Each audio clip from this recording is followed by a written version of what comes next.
Welcome back. In this module, we'll continue our discussion of the project design phase by focusing on what happens after the design is substantially complete and before a project is advertised for construction.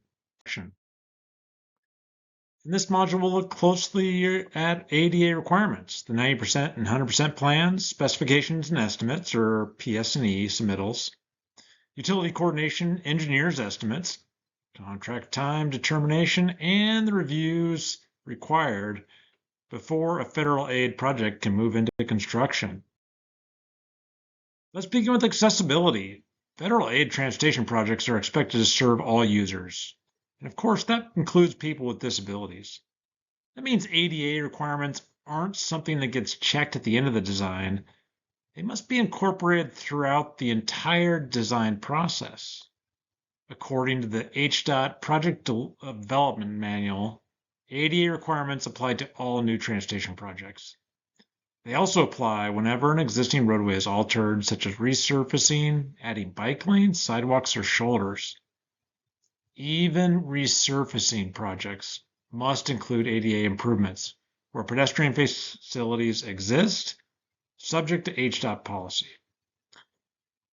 When designers think about sidewalks, curb ramps, pedestrian signals, bus stops, and crossings early in the design process, accessibility becomes part of the project, not an afterthought. Remember this concept for the quiz. ADA requirements are considered during the design phase for all new projects and applicable roadway alterations. Once the project reaches approximately 90% completion, it undergoes one of the most important quality control milestones, the 90% PS&E review. The purpose of this review is to provide an opportunity for HDOT, FHWA, when applicable, and other stakeholders to review the nearly complete design and provide comments before the documents are finalized.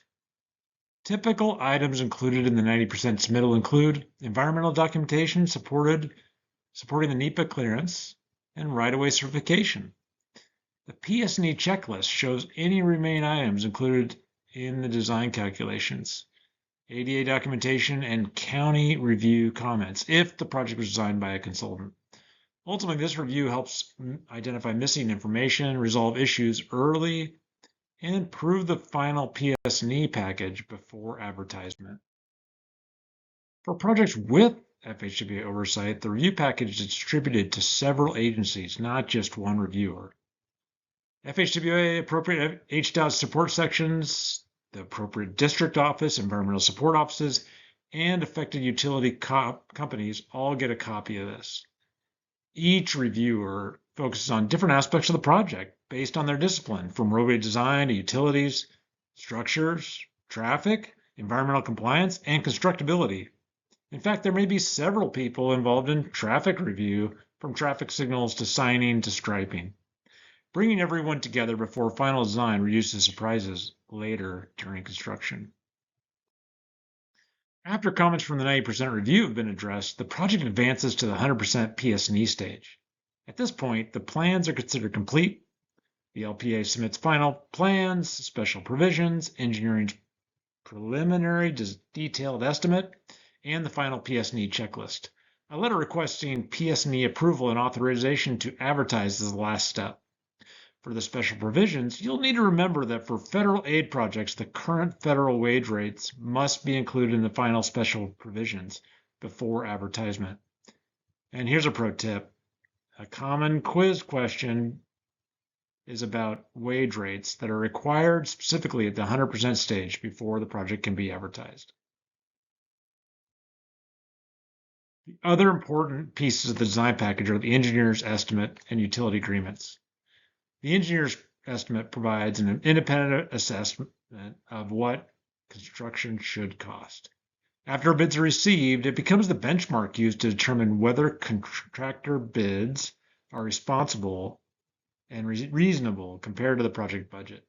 It is not used to establish consultant fees or contractor qualifications, but rather just to serve as a final check when the bids come back in. Utility coordination is equally important. If utility relocations exceed $250,000, They are generally handed through a utility agreement, often called a UA. Smaller adjustments may use just a memorandum of understanding or MOU, but larger or more complex relocations typically require a utility agreement coordinated through HDOT.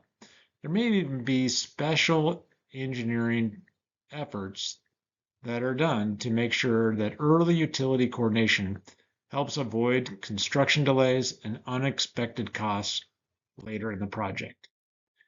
Because time is money, another important design responsibility is designing an appropriate construction contract time. The project engineer must evaluate the work items that control the construction schedule and consider several factors, including traffic impacts, project complexity, construction sequencing, work restrictions, and anticipated production rates. Contractors don't work around the clock every day throughout the year. So once the working days have been estimated, they can be converted to calendar days using a factor of 1.49, given that we need to account for weekends, holidays, and other non-working days. As an engineer, I'm going to put a little math on the quiz. So that's a fair warning. Setting realistic contract times helps contractors develop competitive bids and hopefully reduces the likelihood of delays. It also sets the expectation with the public. Before a federal aid project can be advertised, one final verification step remains: the PS&E checklist. The checklist confirms that all required documents have been completed and included with the project package before authorization to advertise. For projects with FHWA oversight, that completed checklist is submitted as a part of the PS&E package requesting authorization to advertise. The project engineer and project manager both sign the checklist, demonstrating the project is ready for the next phase. Two sets of eyes are better than one on this.